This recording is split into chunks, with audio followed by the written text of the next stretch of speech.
Welcome back, everyone. Ready for another deep dive? Today, we're heading into the heart of Texas to explore one of its most iconic residents, the nine-banded armadillo. You mentioned that trip you're planning to Big Bend National Park. Oh, yeah? Well, you just might run into one of these guys. Yeah. We've got some fascinating excerpts from a text all about Texas wildlife. I'm ready. Let's see what we can uncover about this unique creature. Right off the bat, that bony, armor-like shell with nine bands, it's like something straight out of a prehistoric movie. Absolutely. The nine-banded armadillo is a true standout. You just can't mistake them for anything else, can you? Nope. They're practically little tanks running around. And speaking of running around, they're surprisingly agile, aren't they? You wouldn't think it, looking at their short legs and that heavy armor. They can move much faster than you'd expect. Yeah, I've heard they're super fast diggers, too. Oh, for sure. Digging is like their superpower. Which makes sense, given their evolutionary journey. They actually originated in Central and South America, made their way up to Texas back in the 19th century. Wow, what a trek. It's a testament to their adaptability. Think about the different environments they've had to conquer. Forests, grasslands, those semi-arid regions. Texas has a lot of variety. It does. Mm. So how'd they manage to make themselves at home in such diverse landscapes? What's the secret to their success? Well, their diet plays a big role. They're primarily insectivores, which means ants, termites, grubs, all those tasty treats. But they're not limited to insects. Oh, really? They've been known to snack on small vertebrates, eggs, even fruit if they can find it. So they're pretty opportunistic eaters, huh? Exactly. They make the most of what's available, which is key to their survival. And of course, all that digging helps them uncover those hidden snacks. Those powerful claws are amazing tools, not just for building burrows, but for excavating a meal. I can only imagine. I've heard their sense of smell is incredible, too. Oh, absolutely. They need a super-powered nose to locate all those insects hiding underground.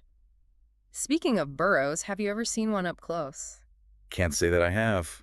What are they like? They can be pretty impressive, some of them reaching up to 15 feet long and 5 feet deep. That's a serious underground hideout. It is. They offer protection from predators, the weather, all sorts of things. And, their digging actually benefits the environment in a big way. How so? Well, all that digging aerates the soil, you see, improves drainage, promotes plant growth. They're like tiny little ecosystem engineers constantly reshaping the landscape. Wow, so they're not just these armored oddballs. They actually play a crucial role in keeping things balanced. Exactly. It's all interconnected. But of course, their relationship with humans can be a little complicated. Yeah, I was going to ask about that. They have a bit of a reputation for digging up gardens, right?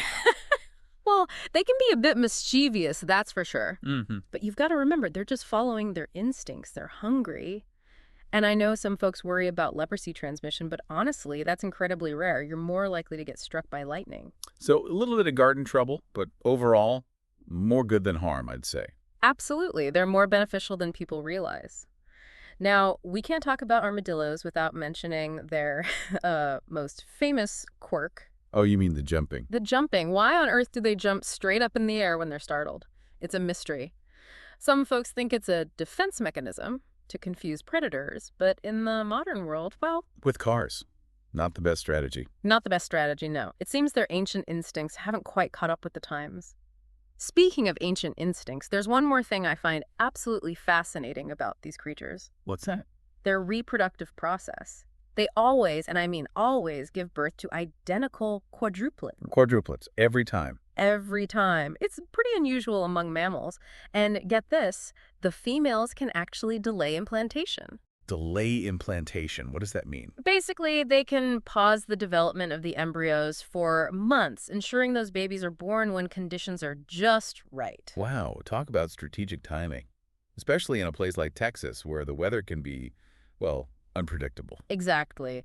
It's a remarkable adaptation that speaks volumes about their resilience. They're truly a marvel of nature, and, it's no surprise they've become such a beloved symbol of Texas. They're definitely one of a kind. You see them in art, folklore, even roadside attractions. Oh, yeah, you can't escape the armadillo in Texas. They've certainly cemented their place in Texas history, haven't they? It makes me wonder, with all this change happening in Texas, the development, the climate shifts, what does the future hold for these guys? It's a good question. Can they keep adapting? Will they find new ways to thrive? Only time will tell, I suppose. Well, I guess that's something for our listeners to ponder. This has been a truly fascinating deep dive. I've enjoyed it. We've covered so much. Their unique looks, their adaptable nature, those quirky behaviors, and their vital role in the Texas ecosystem. They're much more than meets the eye, aren't they? They really are, a true testament to the power of evolution. Thanks for joining us on this deep dive into the world of the nine-banded armadillo. Until next time, keep exploring.